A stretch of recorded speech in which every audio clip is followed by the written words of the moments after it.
wanted to talk to you today about diastasis recti. So diastasis recti is a dysfunction of our abdominal wall at the front.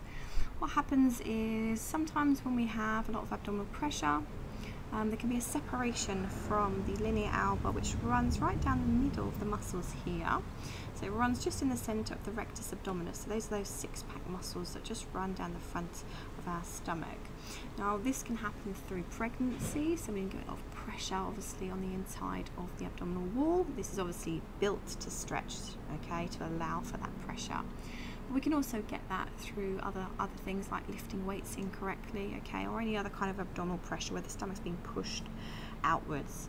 Now this can cause lower back problems, this can cause kind of discomfort as well through the centre. It's really important for us to try and heal and knit that linea alba back together. So if you imagine that's the centre of the tummy, if you're stretching, you're going to make all these weaknesses through the middle. Now if we keep adding pressure to that, what we're going to end up doing is pushing, potentially organs are going to push through. We're going to get like hernias or other kind of breakages through that front. So I'm going to give you some exercises today to try. If you have got this, obviously check with your doctor first and make sure they're comfortable for you to do some exercises. They are very gentle, but just really take it easy. Now, if you can do it every day, then you're going to find the best benefit.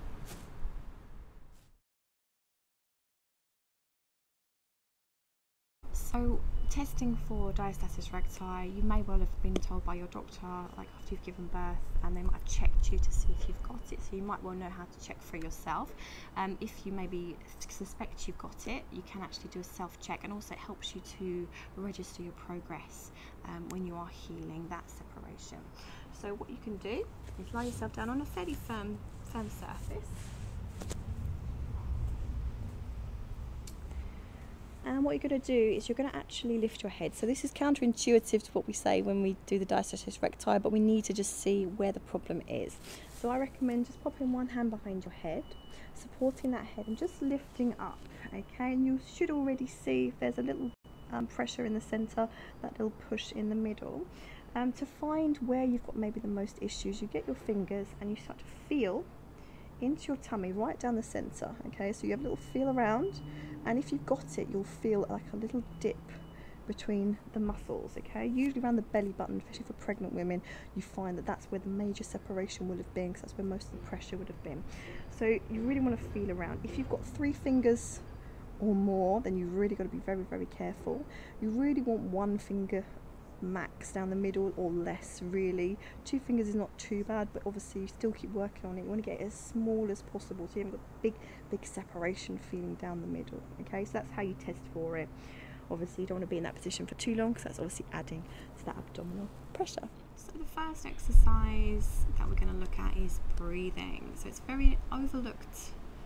Generally we don't always breathe correctly or as we should. Very often when we're exercising, for example, we might take big deep belly breaths, and that is going to add to that abdominal pressure. So this is why if you lift heavy weights, if you're not breathing correctly, you can really push into that abdominal wall.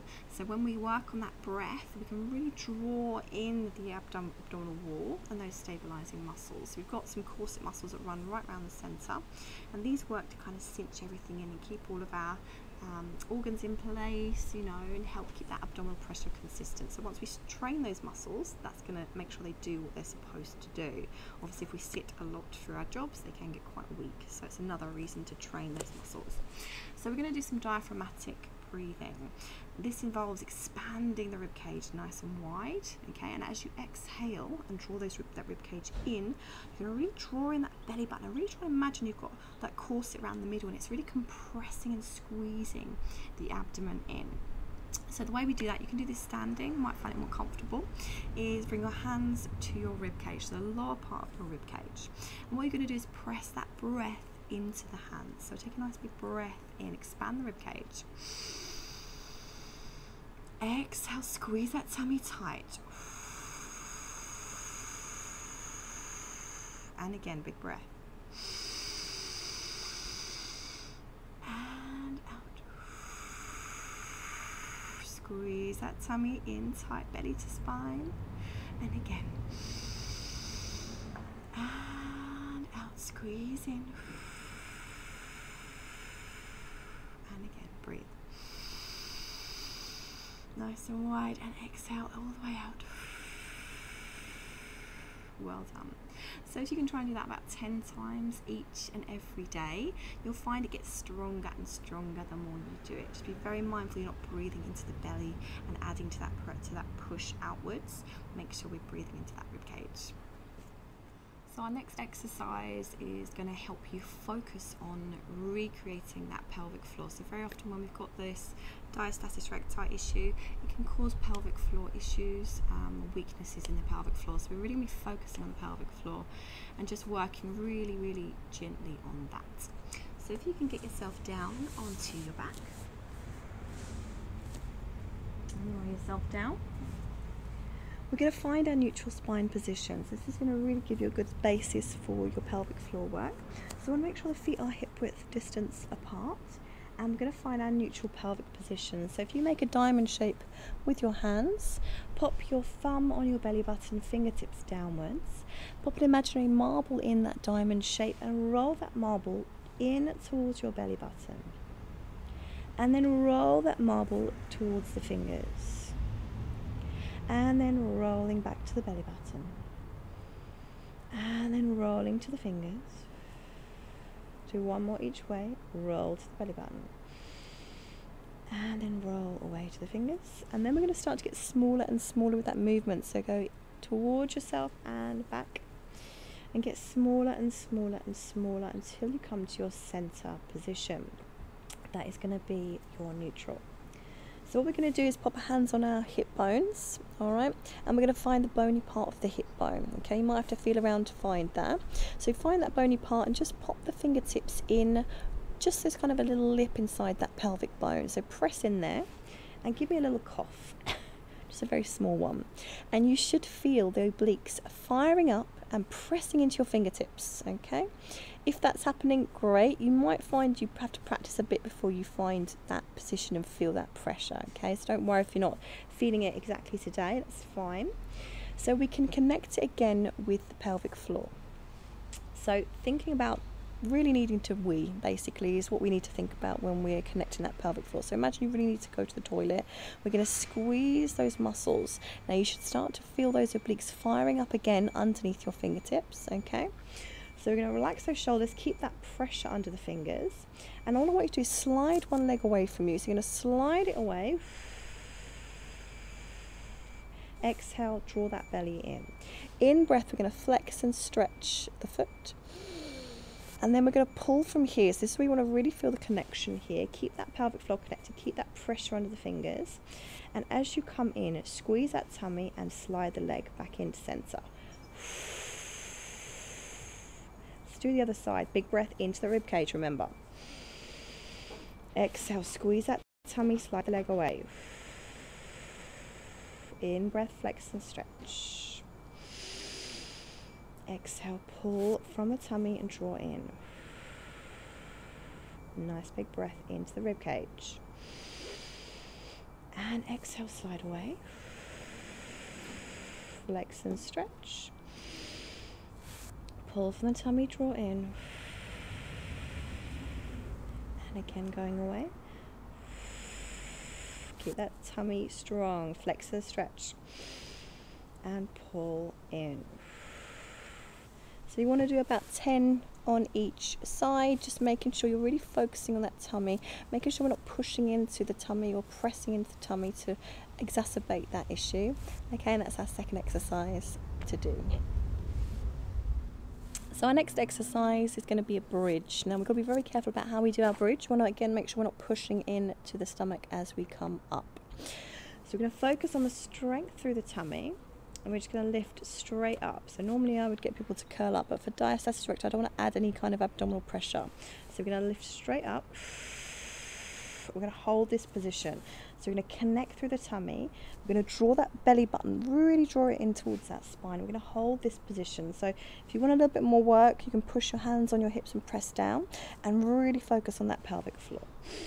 Squeeze that bottom as well. Focus on the tummy. We're going to hold for 10 seconds in total. So 5, keep breathing into the ribs. Exhale, squeeze that tummy. 2 and 1. We're going to come out of the bridge. So just come straight back down. And again, you lift up, drive through the hips, straight up, zip up through the tummy. Press with those hands if you want a little bit more work. Hold for 10 seconds. Keep zipping up.